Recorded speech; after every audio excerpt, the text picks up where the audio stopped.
Hi everybody, today I'm going to talk about confidence intervals and what is meant by the notation Z alpha over 2. So when we calculate averages and proportions, we are often calculating these as point estimates based off of a sample of the population. Because we're using a sample, we don't expect the point estimate to be a precise estimate of the true population parameter.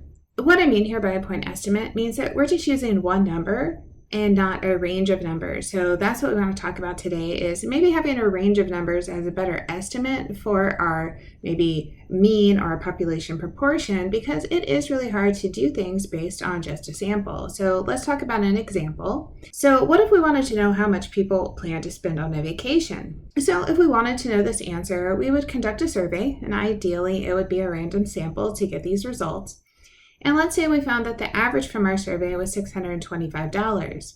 A confidence interval gives us a range of values that we expect the average to fall within. So remember, different samples are going to have different averages. So just because we talked to one group of people and their average was $625, it doesn't mean that if we did a sample again with maybe a different number of people we talked to, or just a different set of people, that we wouldn't get a different average. So what we want to do with these confidence intervals is we want a range that we are confident the average spent on vacation will fall within. So if we did different samples and got different averages, we think all of these averages would fall within this range of values. So there has to be that question, well, how confident do we want to be? And generally, we would like to be at least 90% confident in our interval. The confidence level should be given to you, though, when you're doing your homework, quizzes, or assignments, so you shouldn't have to decide that confidence level. You should be told what you're trying to figure out. So let's take some examples and look at some pictures to help out. So our confidence interval, I'm putting here in the shaded part, is this big portion, right? We want either our proportion or our mean, whatever, to fall in this big area because we're really confident, right? Like 90%, 95%. When you look at this particular one, I decided to do a 95% confidence interval. This is a normal distribution, 2 to the right, 2 to the left. We know our 68, 95, 99.7 says, okay, we're at 95% right now, which means we have a little bit left over, right? We have 95% shaded, but then there's a little bit in the tail on each side. So we have to think about, well, how much is there? What you look at is, well, from 100%, I took 95% away, so I have 5% left. So that 5% is being shared to the two ends that are left over, which says I have 0.05 over 2 and 0.05 over 2, so I have 2.5% on each end. That 0.05 over 2, that's our alpha over 2. So let me show you that in symbols. Alpha is 1 minus our confidence level. So if we have 95%, I'm going to do 1 minus 0.95. If I have 90%, I do 1 minus 0.9. So whatever is left from that alpha, I divide it by 2 to show I have some on the right and some on the left. So that's our Z alpha over 2 notation that you want to get used to. Let's make sure we really understand this notation too. Z alpha over 2 is going to be the z-score where we find this area. So alpha over 2, we're figuring out how much area should be to the right, should be to the left. Then Z alpha over 2 will be the z-score that gets us there. We will spend more time talking about that. That won't all come in this video. In this video, I'm trying to get the idea of a confidence interval out, get our idea of our percent and what alpha over 2 will do, and just think that alpha over 2 and Z alpha over 2 are related. Usually we're using that inverse CDF in Desmos to find that value, but I want you to think there is a connection between the Z and the alpha over 2. So let's try that. Here I said identify the confidence level from the normal distribution used in the figure.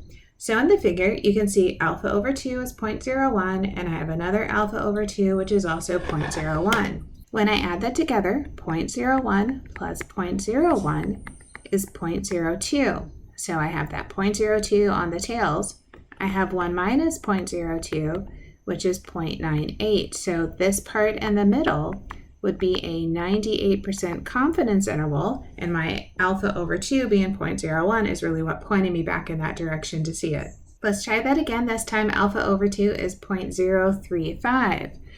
I'm going to add 0.035 plus 0.035, which gives me 0.07. We're going to subtract 1 minus 0.07. That says 0.93. So this interval in the middle would be a 93% confidence interval. Only a little bit is to the right and the left. So here I said, what if this graph represents the 95% confidence interval for the number of days of vacation employees receive at work? Then we would say we are 95% confident that the average number of days of vacation employees receive is between 9 and 15 days.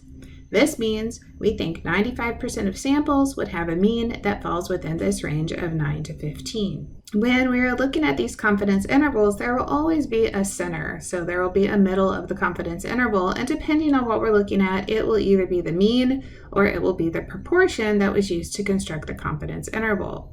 So like going back to this one about vacation, where I had 9 and 15 as the ends of my confidence interval, the middle of that, 15 plus 9 is 24. If I divide by 2, I would get 12, and hopefully you can see that 12 is the middle of that interval. So we base this interval from our sample mean of 12. Let's try this question. A confidence interval was constructed to approximate a population proportion. The interval was from 30.5% to 38.5%. So the question is, was the sample proportion that was used to construct this interval 35.5%? To decide if 35.5% is the sample proportion used, we would find the middle of the interval given. So I'm going to add 38.5 to 35.5 and then divide by 2.